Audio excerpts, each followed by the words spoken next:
everybody. Good evening, everybody. How are you? This is Enrique of Spanish United.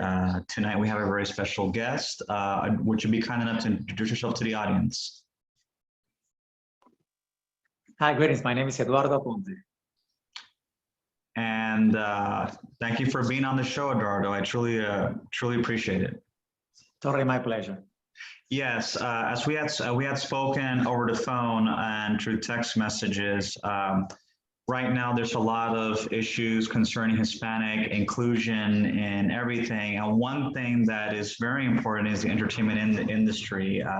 I've noticed that there's a lot of Black and Asian representation, but Hispanic representation seems to be very small. So you as an actor, how would you see Hispanic representation, and do you see it as that they're being put as a stereotype? Are they given like equal representation, like heroes or elite roles? So I just want to get your feedback.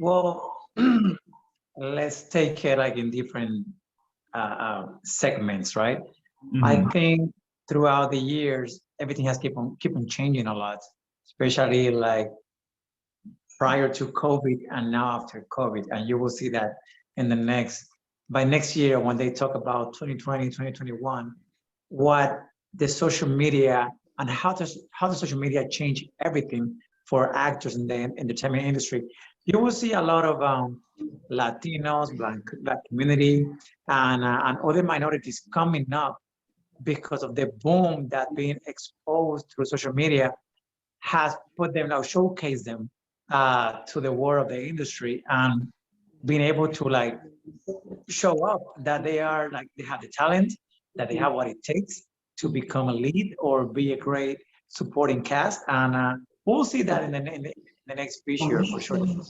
Mm-hmm.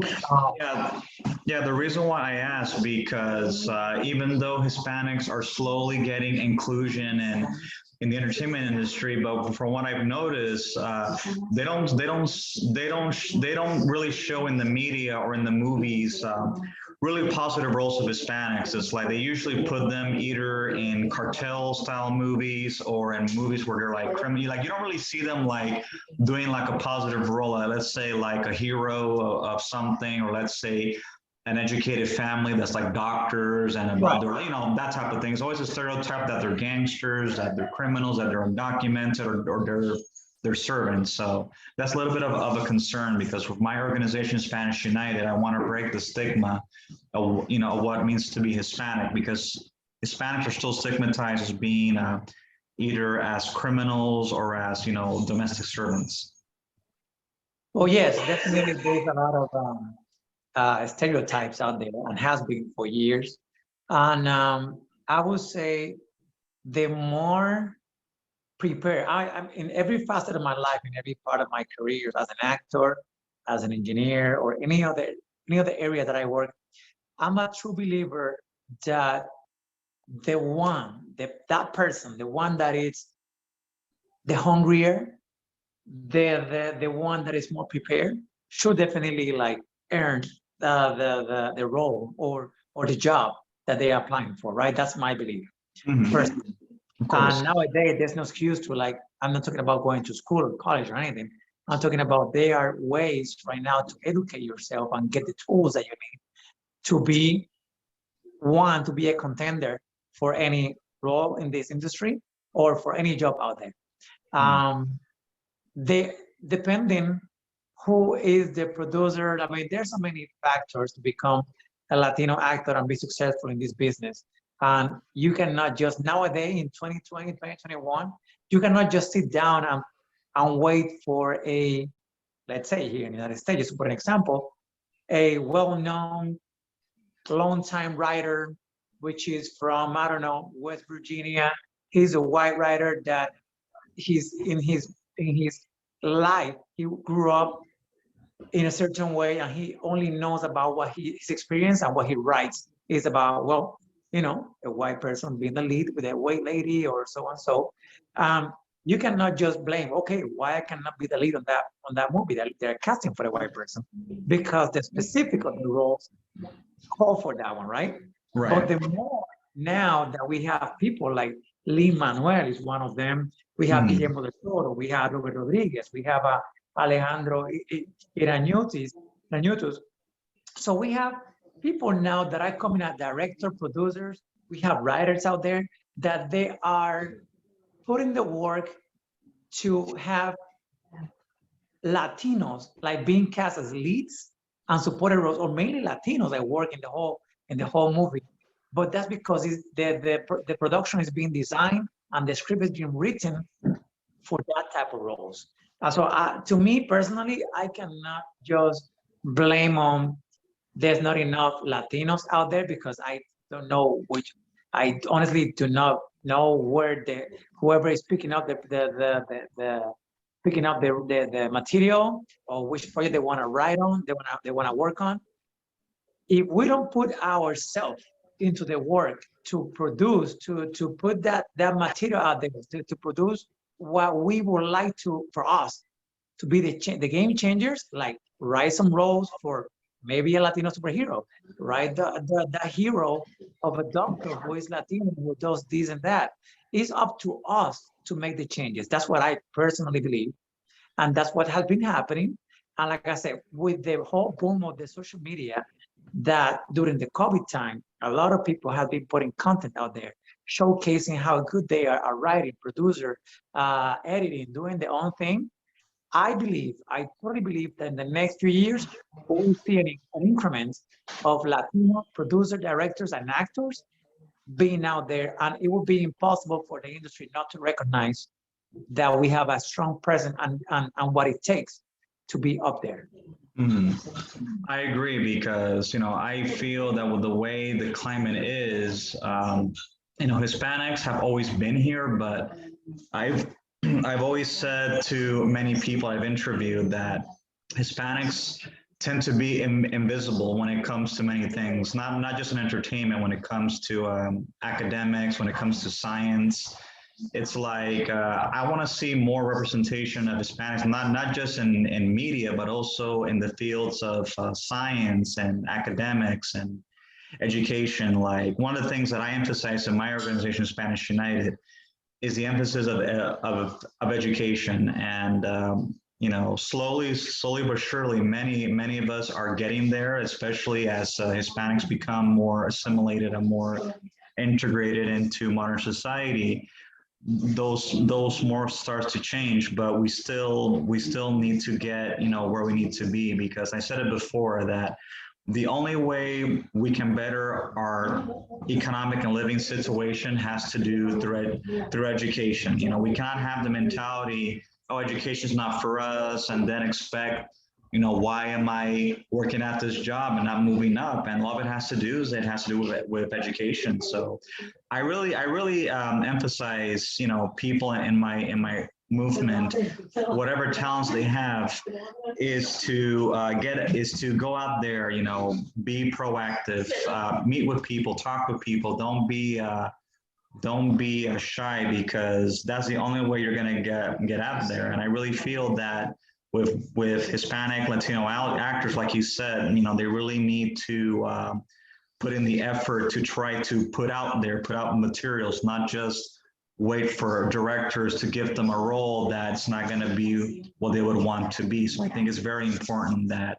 Hispanics need to take the initiative to study, try to learn whatever they can, even borrow from other communities and see what has made them successful, and adapt it to make it their own, because not one size fits all approach. So I really commend you for having that approach, because that's the only way Hispanics are going to be able to have a presence, is that we need to make ourselves seen, but also we need to do it the proper way.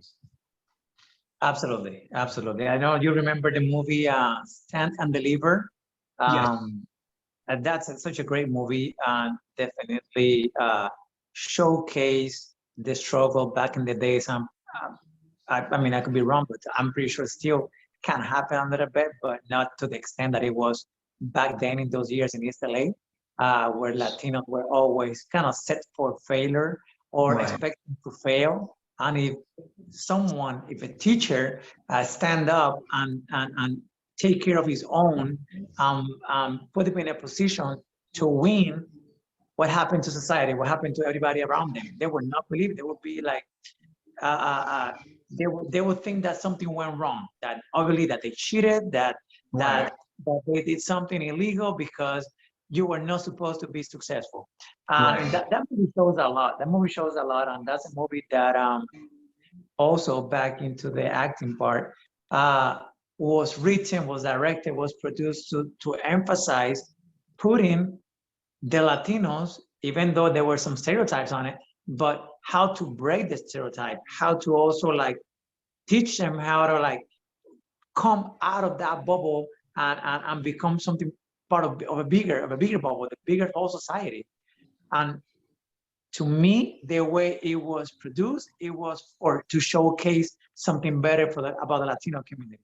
And I think the more writers, the more producers, the more people that in this industry care about the Hispanic presence in this industry, definitely have to take a stand by taking their pen and a paper and write about it. Write what do you believe, what you're passionate about. But like I said, don't expect for these award winners, writer that have been writing for 20 years, white person to like write something for you. Don't sit down expecting for the universe to bring something for you. You have to go get it. You have to go out there and get it. Me personally, I definitely like to go to events and even like when I go to the mall or restaurant, everything. I like to talk to everybody. I never know who am I gonna meet that day.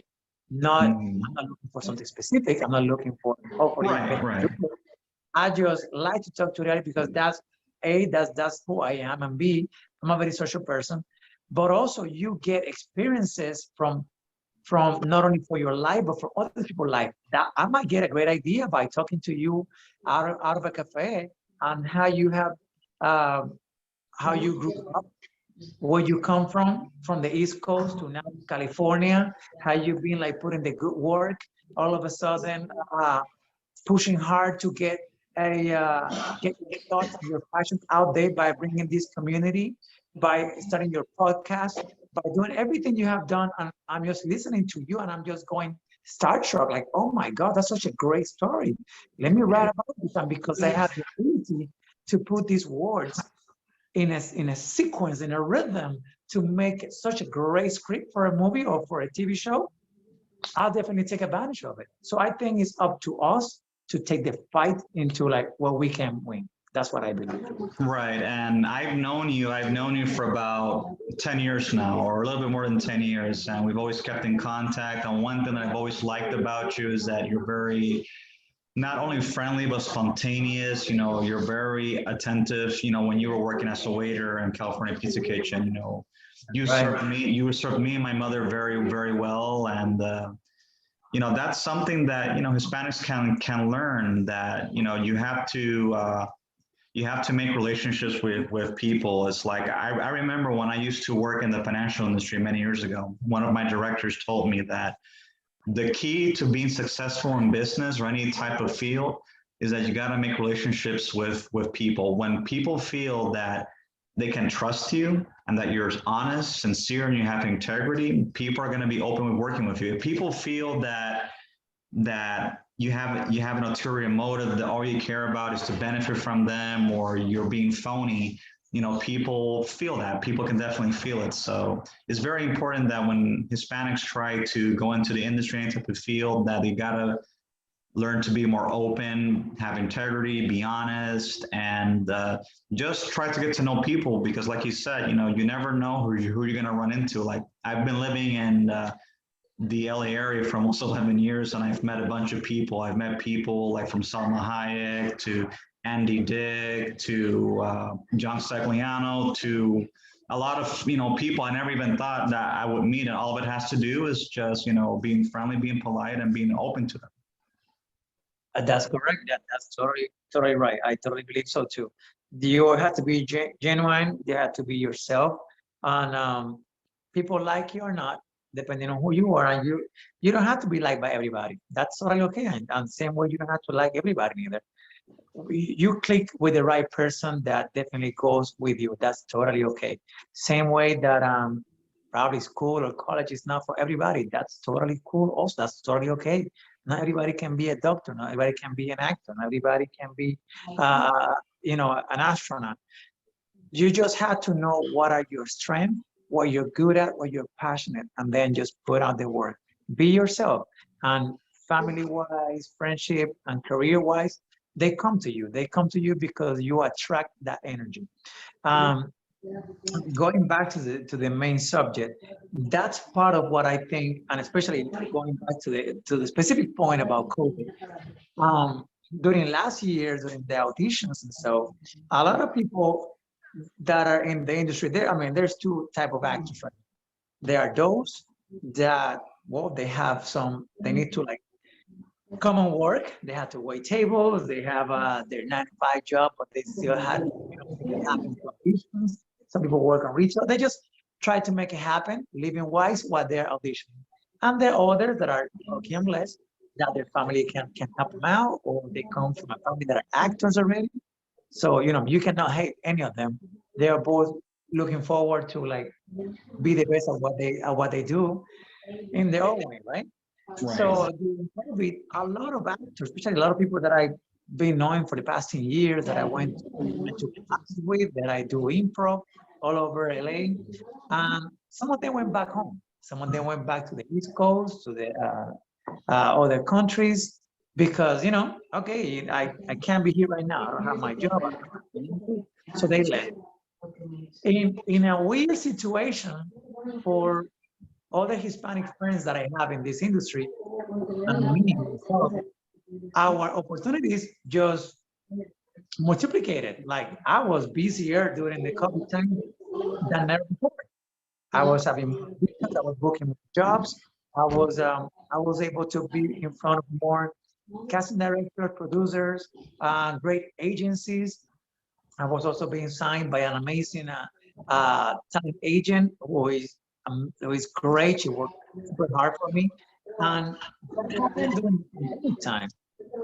Main reason, the one that still stayed, or the one that still believe in working hard in this game, they were able to accomplish because they never give up. They're Right. never. Those that are main actors that were definitely okay. I'm set. I'm financially stable. I care about my family. I'd rather not be working right now because I'm cool with it. Those that are, I'll take the risk, be as cautious as I can, but this is my shot. I cannot just miss it. Those actors that definitely stay and work harder for those spots, we had a great year, to be honest. We had a great year. So everything is about opportunities and being hungry for success, being hungry for being better. I doubled down on my classes that I was taking with my coach. And I saw my friends also taking more seminars and everything, even though everything was on Zoom, because now you can drive anywhere. Everything is online. So you can book yourself your audition, your training, rehearse with another partner through Zoom without leaving your house. So you have the whole day to be better every single day during the COVID time. So if you were able to put some Netflix on the side, put everything that will be a distraction on the side, and work on your craft, by the time Hollywood reopened, you were ahead of the curve. You were doing amazing. You're killing the game. And to me, that was my case. To me, during this COVID time, I was lucky and blessed to have more work. I stay safe. I took my precautions. I try not to go anywhere that I can compromise anybody else. But I was putting my time into work in my craft. Right. And I saw some friends like me that came up with me. And I saw some friends that stay behind because they take that time to just vacay and stay at home chilling. And that's what I say. Like, I think the boom of Hispanics in the film industry, TV and film, and the whole entertainment area, even if it's like in the news, the broadcast, or anything, even as in the music, in the next 5 years, because a lot of people that came to the States following that American dream and did not quit on it, they were working harder than ever. Right. They were working harder than ever. And I saw them with my own eyes, and I worked with them and I helped them out as they helped me out too. So we were working every single day harder than ever. And those, obviously, that are already kind of set and so, they just took it like relax because they know they're already in the game. So I Right. think that would be a huge turning point for the Hispanics in the next 5 years. You will see how the percentages from what? In 1999, I think we had 2% of Latino out of 11% population in the USA. Only 2% was in TV and film. And then back in 2018, 19, we were what, like 18% of the population in the USA? And only Yeah. 5 to 6% was being able to be on TV or film. I think that number will get bigger in the next 5 years for sure. That's I believe. Yeah. I definitely believe that once everything reopens and everything becomes more stable, once COVID gets under control, I think a lot of things, a lot of positive things are going to happen for Hispanics in the near future. I want to tell you, Eduardo, thank you so much for being on the show. I truly appreciate it. When I'm done, I will send you the link and you could share it with anybody, and we will definitely keep in touch.